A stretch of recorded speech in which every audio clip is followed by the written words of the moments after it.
Hello guys! I'll be doing my November favorites. And sabi ko naman sa inyo, gagawin ko na siya every month.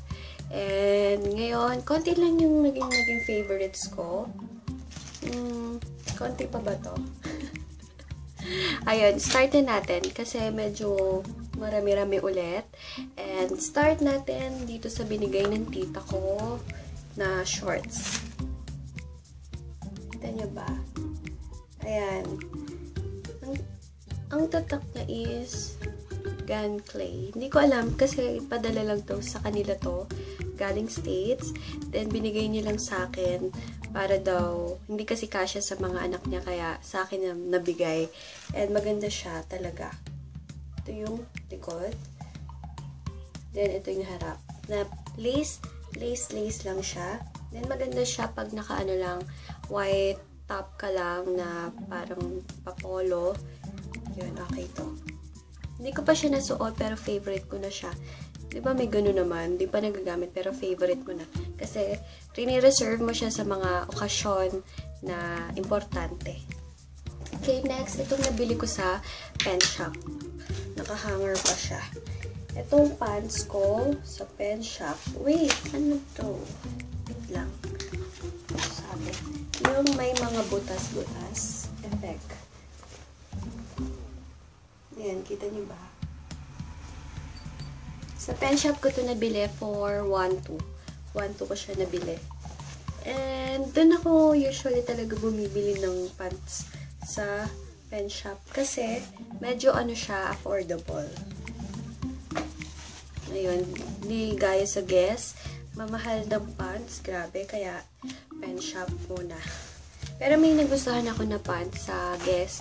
Super ganda niya. And hulaan niyo kung magkano. Dudugo yung ilong nyo. Mga 4. Ay, 4 ata yung panlalaki. Pero yung pang babae is mga around 3,000. Next is ito, walang kaugnayan sa beauty, pangpa-beauty, or fashion. Ito, my ever favorite Sister napkin. Sister Day Maxi. Favorite ko to kasi mura lang siya. Mura lang ang Sister na napkin compare sa Modest and ano pa ba, Whisper. Kasi same ano lang sila, same ano ba, ba't may gumaganyan ako? Same parang quality, pero mas mura ang Sister.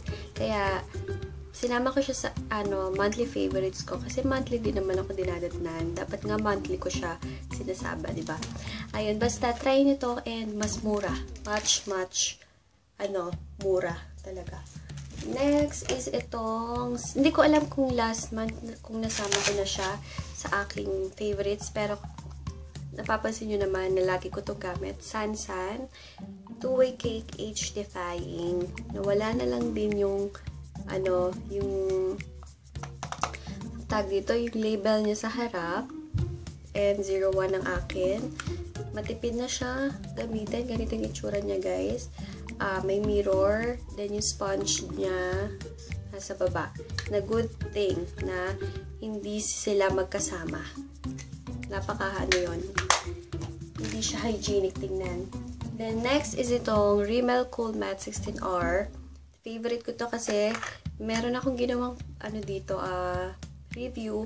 Kasi matte siya and pag nag-oil up ka is parang glowing effect lang.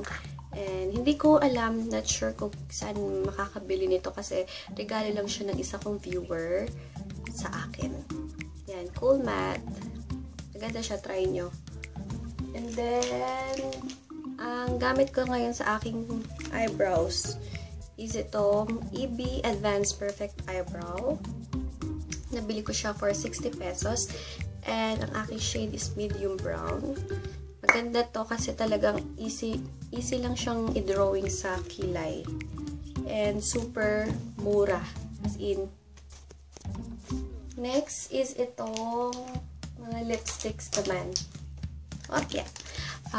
Una itong EB Advanced Lip and Cheek Stain. Alam niyo naman ako na mahilig talaga ako sa mga lip stain, lip tint. And maganda to kasi hindi siya malagkit. And yan yung gamit ko ngayon sa cheeks ko. Hindi siya masyadong ma-red na boom na red. Yung sakto lang. Kung naghahanap kayo ng sakto lang na tint, itong okay. Then, ito ang favorite kong lip gloss. Pag kunwari, tutulog na ako, magli-lip gloss ako. Ayan, sa Nivea. Nawala na lang din yung yung kanyang label. Strawberry. Then, itong nabili ko sa Rosie's Vanity na lipstick in the shade of Hot Pink. Na pink. Hindi ko nga siya lagi. Ba't nga hindi ko siya nagagamit? Pero ito siya. Diba? Ang ganda niya. And mura lang din to. Around, hindi siya lalagpas ng 200. Next is itong Intuit lipstick in the shade of Pink Alarm. Napansin nyo ba? Ngayong month, puro pink yung mga nabili ko. Okay, ito naman, ganito yung shade niya. Sa baba. Mas dark pink to sa Intuit kesa yung sa Rosie's Vanity. And ito, bili ko 390 plus. 397, gano'n. And ito, nabili ko to sa Trinoma. And, di ba, na-erase yung vlog ko doon. Then, nakita ko kasi to sa ibang vlogs ni Sis Dang. And, trinay ko siyang bilhin. Itong sa Beso Bomb sa Snowy na lip balm na may color. Ganito yung itsura niya. And, maganda nga siya. Super. Ito yung niya. Pag in-apply mo siya, dyan. Yan. Magre-red yung lips mo. And, maganda kasi dito is, pag linagay mo, may cooling effect, may mint effect siya sa lips. Kaya, ang sarap. Ang sarap niyang ganun-ganunin. And, nakaka-relax yung pagka-mint effect niya sa lips. Promise. Okay. Next, itong sa Evian facial spray. Important to, lalo na kung lagi kang nag-haggard. Spray nyo lang to sa buong mukha and marirefresh talaga kayo. Basta marirefresh yung pakiramdam nyo, pati face nyo, at nagtatagal lalo yung makeup sa face nyo. And 200 siya, ganitong kaliit. Medyo pricey nga lang. So, Evian. Next is itong favorite ko ngayon sa YC products is itong repair lotion na Clariel. Favorite talaga. Kasi talagang pagka-spray mo, pag natuyo yung hair mo, napakalambot niya and manageable. And makikita nyo na nag-straight siya, na hindi nyo naman siya pinatuyo using blower or fan. Pero pag natuyo, is straight and smooth talaga. And itong aking sunblock na pore minimizer and oil control sunblock SPF 150. Favorite every time na umalis ako. Hindi pwedeng hindi ako naglalagay ng sunblock. Alam nyo yan. Pati sa leeg. Pag nagme-makeup ako, linalagyan ko muna nito. Parang ito na yung nagiging primer ko. Kasi nagtatagal talaga yung makeup ko. Kahit yung foundation, naka-foundation lang ako. And lip and cheek tint is nagtatagal talaga.